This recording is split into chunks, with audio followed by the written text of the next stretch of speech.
Washington DC, white house, state department, সকল জায়গায় আলোচনা। আমি শুধু ইঙ্গিত করে গেলাম আন্তর্জাতিক স্পেশালি পাওয়ার হাউস ওয়াশিংটন ডিসির পরিবর্তনগুলো গত 24 ঘন্টার, গত 1 মাসের বলিনি, গত 24 ঘন্টার পরিবর্তনগুলো। শেখ হাসিনাকে ক্ষমতাচ্যুত করা হলো। এখন রাজনৈতিক ভাবে তাকে হত্যা করার জন্য যে ইন্টারিম গভর্নমেন্ট অসাংবিধানিক তার যে পরিকল্পনা, সেটার প্রতি বিশ্ব গণমাধ্যমের মৌলিক কাজ বা গণমাধ্যমের মৌলিক কাজ অসঙ্গতিকে তুলে ধরা। সেই অসঙ্গতি তুলে ধরতে হলে দুইটা পক্ষকে সামনে নিয়ে আসতে হবে। শেখ হাসিনা পক্ষকে সামনে তারা নিয়ে এসেছে 17ই নভেম্বরে যে রায় ঘোষণা হবে। আপনাকে আরো একটা গুরু তথ্য দেয়, মানে খুবই ইম্পর্টেন্ট তথ্য, সেটা হলো এই রায়টা কিন্তু লেখা হয়নি। কারণ আপনাকে করতে হবে যে 15 মাসের ক্ষমতাচ্যুতির পর একটা কেস সাবমিট, তারপরে সেটাকে সমস্ত কিছু নিয়ে এসে ক্রস ভেরিফিকেশন সমস্ত কিছু করে এই রায় দেওয়া যায় না। আর এই রায়ের নাকি 400 না 500 না 5000 পাতা, অতএব এই রায়টা কোথাও লেখা নাই, এখনো পর্যন্ত লেখা নেই। যেহেতু রায়টা লেখা নাই, তারা শুধু তার সরকার, যে অসাংবিধানিক সরকার, তারা লিখে দিচ্ছেন তোমাকে আজকেই বলতে হবে রায় হয়ে গেছে। আর আন্তর্জাতিক আইনে আন্তর্জাতিক অপরাধ ট্রাইব্যুনাল যে গঠিত হয়েছিল 1973 সনের বাংলাদেশে, এটা গ্রহণ করে, সেটা আন্তর্জাতিক আইনকে যারা লঙ্ঘন করবে তাদের বিচার হবে আন্তর্জাতিক স্ট্যান্ডার্ডে। অতএব এটার জুরিসডিকশনই নাই ইন্টারনাল বিষয়ের বিচার করার। যেমন ইন্টারনাল বিষয়ে আমেরিকার সবচেয়ে জনপ্রিয় প্রেসিডেন্ট ডোনাল্ড ট্রাম্প, ভার্জিনিয়া স্টেটে আমি থাকি, এই স্টেটের কোনো আইন নিয়ে কোনো বিষয় নিয়ে উনি কোনো অধিকার নেই কথা বলার, কোনো জুরিসডিকশন নেই ওনার। অতএব প্রথমেই হলো যে এটা সম্পূর্ণ ইলিগালি ওনাকে জোর করে এই কোর্টে বিচার করা হলো, তথাকথিত বিচার করা হলো, বিচারের নামে অবিচার। কোন আইনের কোন কালচারে একজন ব্যক্তিকে 15 মাস বিনা বিচারে আটক রাখা যায়? কোন দেশের কোন আইনে কোন প্রেসিডেন্সে রয়েছে যে বিচারপতিকে ফ্যাব্রিকেটেড হত্যা মামলার আসামি করা যায়? I am challenging you. কিন্তু ঘটনাটা ওরা তো শুনবে না, ওরা তো আইনের ধার ধারে না, সংবিধানের ধার ধারে না। অতএব যে কথাতে বলছিলাম, ফিরে যাচ্ছি, যে এটার ইম্পর্টেন্সিটা হলো যে এই সরকার জাস্ট ওনাকে একটা ফাঁসি দিয়ে দেবে, এবং ফাঁসিটা দিয়ে দিছে। এবং আন্তর্জাতিক আইনে এই আন্তর্জাতিক আইনকে যদি তারা করতে হয়, রক্ষা করতে হয়, তাহলে যেদিন এই রায় ঘোষণা হয়েছে সেই রায় সেই দিনই সকলকে যারা পাওয়ার যোগ্য সাইন্ড কপি দিতে হবে রায়ের। এটা ঘটেনি এবং এখনো সাইন্ড হয়নি, not ready. So this total fabrication. অসঙ্গতিকে তুলে ধরার জন্য পৃথিবীর সকল গণমাধ্যম একসাথেই তা শেখ হাসিনার শরণাপন্ন হন। আন্তর্জাতিক গণমাধ্যমে শেখ হাসিনার অকল্পনীয় উপস্থিতি। একটা বিষয় এখানে প্রণিধানযোগ্য এবং বলার জন্য খুব প্রয়োজন, সেটা হলো শেখ হাসিনাই একটি ইতিহাস।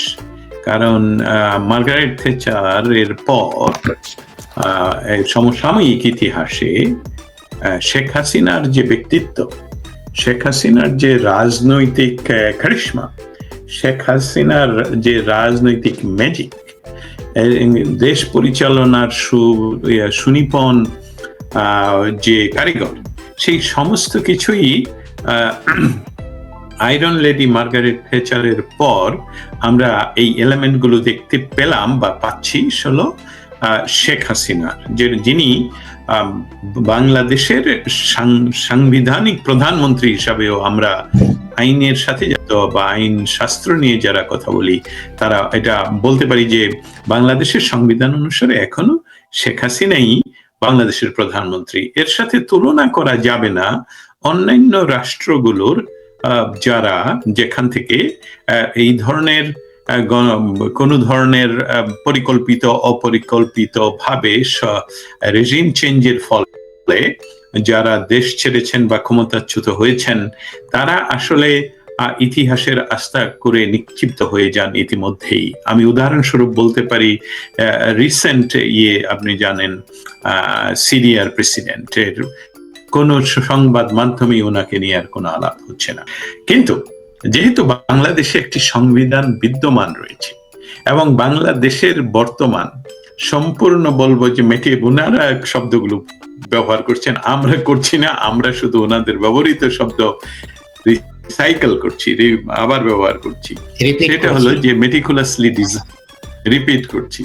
তাহলে সেই মেটিকুলাসলি ডিজাইন করে একটি রেজিম চেঞ্জ করে তারা সেই সংবিধানকে সমুন্নত রেখে, এভাবে বলবো, মানে কাগজে কলমে অন্তত পক্ষে সমুন্নত রেখে সেই সংবিধানের অনুপস্থিত কোনো ধারার দ্বারাই যেটা লেজিটিমাইট না, সেই ধরনের ওনারা একটি শপথ অনুষ্ঠান তৈরি করেন এবং বাংলাদেশ সংবিধানের যারা রক্ষক, মানে আমাদের সুপ্রিম কোর্ট থেকে যদি কোনো অ্যাডভাইস তারা পেয়ে থাকেন, সেটাও কিন্তু এখনো প্রকাশিত নয় এবং কোন ধারায়। অতএব এটা হলো, আমি এত লম্বা বললাম যে এটা বোঝানোর জন্য অসাংবিধানিক সরকার। আমরা একটা দেশের আইনকে বলতে পারি আইন, ভালো আইন, খারাপ আইন, কিন্তু সবই আইন।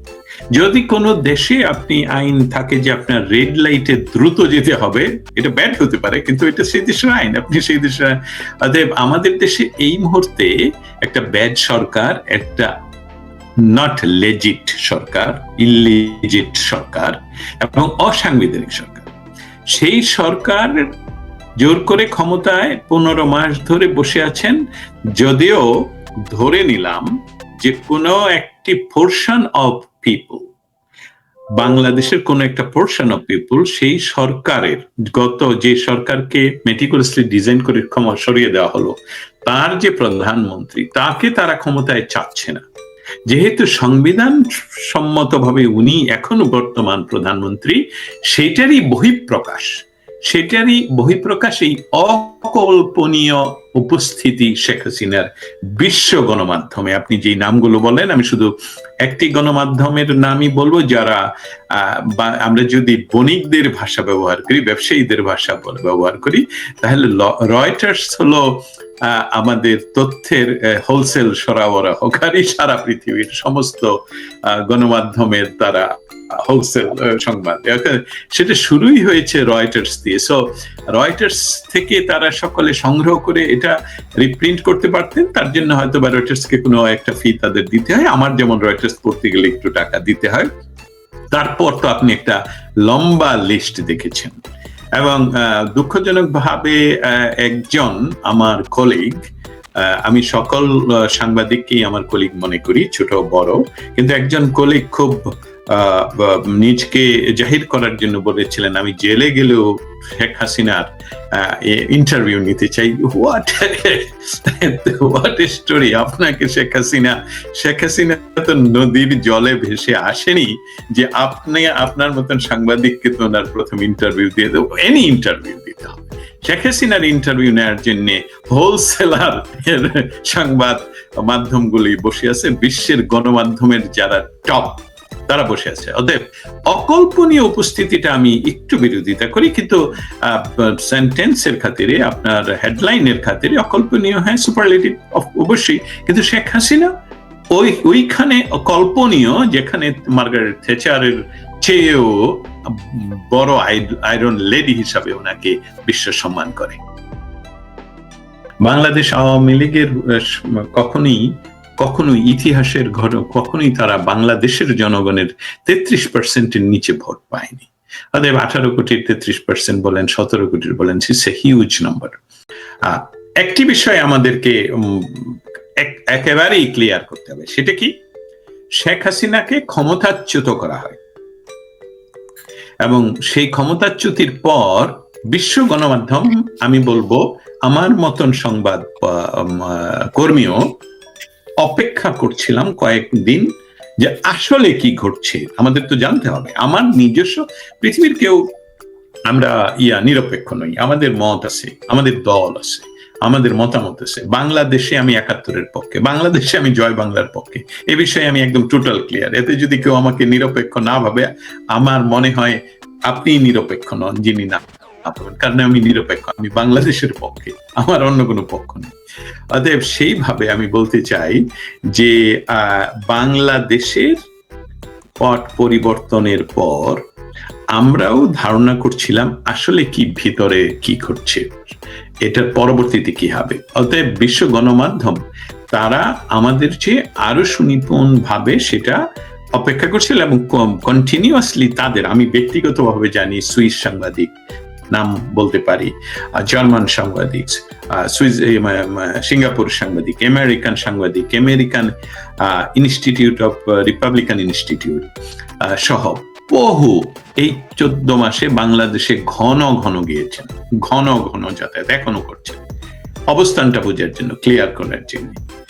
যখন তাদের কাছে প্রতীয়মান হলো যে এটা ভেরিফাইড, আমাকে যখন একটা সংবাদ কেউ পাঠায় আমাদের রিপ্রিন্ট করার জন্য, এমনকি আমি বলবো যে আমার পার্সোনাল সামাজিক মাধ্যমে এটাকে একটু ভেরিফাই না করে তো দেওয়া যায় না, তাই না? অতএব সেই ভেরিফিকেশনের কিছু কার্যক্রম তারা করেছেন নিশ্চয়ই, যে আসলে ঘটনাটা যে তাকে সরিয়ে দেওয়া হলো, এখন তাকে হত্যা করা হবে রাজনৈতিকভাবে, এবং রাজনীতিভাবে যাতে উনি ফিরতে না পারেন সেই সকল পরিকল্পনা নিয়েছে বাংলাদেশের অসাংবিধানিক ইন্টারিম গভর্নমেন্ট। এবং সেটা যখন তারা টের পেল এবং তারা ভেরিফাই করে ফেললো, তখনই তারা শেখ হাসিনার শরণাপন্ন হলো যে এখন আপনার কথা শুনতে চাই। এখন একটা কথা আমাদের মনে রাখা উচিত যে আমারও ছিল মনে পারিল বেটা কেমন সেটা জানতে, এইটাই প্রযোজ্য হলো আমাদের সংবাদ কর্মীদের। আমিও যেটা চিন্তা করি যে এখনই করা উচিত, আর আরো 10টা গণমাধ্যম কিন্তু একই কথা চিন্তা করে, সে কিন্তু অপেক্ষা করে না, সে কিন্তু যে রয়টার্স করেছে চলো আমরা করি। নো, এটা হলো ওই লাইনটা আবার সেই কবিতার কথা, হ্যাঁ, যে পারিল বেটা কেমন এসে। এই ডক্টর ইউনূস ক্ষমতা গ্রহণ না করলে 15 মাস সে এইরকম ভাবে ক্ষমতার মধ্যে লেপ্টে না থাকলে সে তাকে বিশ্ব চিন্ত না যে he is such kind of monster, he is a monster. সে নিজে একা নোবেল পায়নি, এটা পৃথিবী ভুলে গিয়েছিল, এটা আবার চলে আসছে। হ্যাঁ, সে একা নোবেলের দাবিদার হতে পারে না। ওই মহিলাটা কোথায়, যিনি তার নাম তসলিমা, বাংলাদেশের এই লোকটার হাত থেকে আমাদের সকল বাঙালির যারা বাংলাদেশের স্বাধীনতাকে বিশ্বাস করেন তাদেরকে মাঠে নামতে হবে। আপনি যদি ডাক্তার হন আপনি ডাক্তারের মাধ্যমে নামতে হবে, আপনি যদি সৈনিক হন আপনাকে সৈনিক হিসাবে নামতে হবে। আমরা যুদ্ধে আছি, 71-এ শিশু ছিলাম, এখন আমরা শিশু নই, দেশকে পুনরুদ্ধার। নির্বাচন সম্বন্ধে বলতে গেলে আন্তর্জাতিক বা ওয়াশিংটন ডিসির প্রেক্ষাপট যে পরিবর্তিত সেটা একটু তথ্য আপনাদেরকে জানাতে হবে। বার্মা স্ট্যাটাস, বার্মার মানুষের, বার্মাতে যে আমেরিকা সাপোর্ট করছে যে দলকে, এবং সেখানে যে একটা গৃহযুদ্ধ, সমস্ত কিছু মিলিয়ে যারা আরাকান সৈনিক বা আরাকানদের সাপোর্টে ছিল বা না ছিল, এরকম বার্মিজ বা মিয়ানমারের নাগরিকদেরকে আমেরিকা একটা প্রটেক্টিভ স্ট্যাটাস দিয়েছিল, যেটা গতকালকে প্রেসিডেন্টের আদেশে ক্যান্সেলড, এবং সেটা আমি সংবাদ করেছি। ক্যান্সেল করেছে এই অর্থে যে বার্মা এখন অনেক স্থিতিশীল, বার্মা সরকারের আন্ডারে নাকি তারা অনেক বেশি স্থিতিশীল। অর্থাৎ এটাকে যারা ডিপ্লোমেসিকে বিশ্লেষণ করেন, আমিও করি, কিন্তু আজকের সেই আলোচনা না, সেখানে কিন্তু একটা বড় সিগন্যাল রয়েছে এবং বাংলাদেশের জন্য রয়েছে এই স্ট্যাটাসকে ক্যান্সেল করে দেওয়ার জন্য। তার আগে কিছুদিন আগে তুলসী গাওয়ার্ড বলেছেন আমরা রেজিম চেঞ্জের নীতি থেকে বের হয়ে আসছি। এটাও যারা ডিপ্লোমেসি বিশ্লেষণ করেন তাদের জন্য প্রশ্ন রয়ে গেল এবং বাংলাদেশের জন্য রয়ে গেছে। গতকালকে আরেকটি বিষয় ঘটেছে, সেটা খুবই গুরুত্বপূর্ণ, লক্ষ্য করা। আমরা গত সরকার, মানে আমি বলছি ট্রাম্প কিন্তু খুব পপুলার প্রেসিডেন্ট ইউএসএ, পৃথিবী ভালোবাসুক আর না বাসুক, নিজের দেশের মানুষ তাকে ভালোবাসে, এই বিষয়ে আমি আপনাকে সাক্ষী দিতে পারি, আমি তার বিরাট সাক্ষী। তিনি অনেকগুলো কাজ করছেন, সে তার ভিতরে গতকালকের ইয়াটা খুবই যেটা বলছিলাম, বাইডেনের সময় বাংলাদেশের শিবিরকে স্কলারশিপ দিয়ে স্টেট ডিপার্টমেন্টের মাধ্যমে বিভিন্ন জায়গায়, যদিও এটা লিখিত নয় শিবির, কিন্তু আমরা জানিয়েছি সেসবগুলো ভেরিফাইড, এখানে এনেছে, ট্রেনিং দিয়েছে, অনেক কিছু করছে, সেসবগুলো টোটালি বন্ধ হয়েছে। On the top of that গতকালকে মুসলিম ব্রাদারহুডের নীতি, ঐতিহ্য এবং তাদের যে রাজনৈতিক ধ্যান ধারণার মতন ধারণ করে এমন যে কোনো সংগঠনকে তারা আন্তর্জাতিক টেররিস্ট গ্রুপ হিসাবে নির্ধারণ করার জন্য আদেশ দিয়েছেন গতকালকে। সো এখানে কিন্তু তাদেরকে আমাদের চেয়ে অনেক, মানে একটা সরকার, পৃথিবীর সবচেয়ে ডিফাইন্ড, বিন্যাস করা একটা সরকার হলো ইউএস সরকার।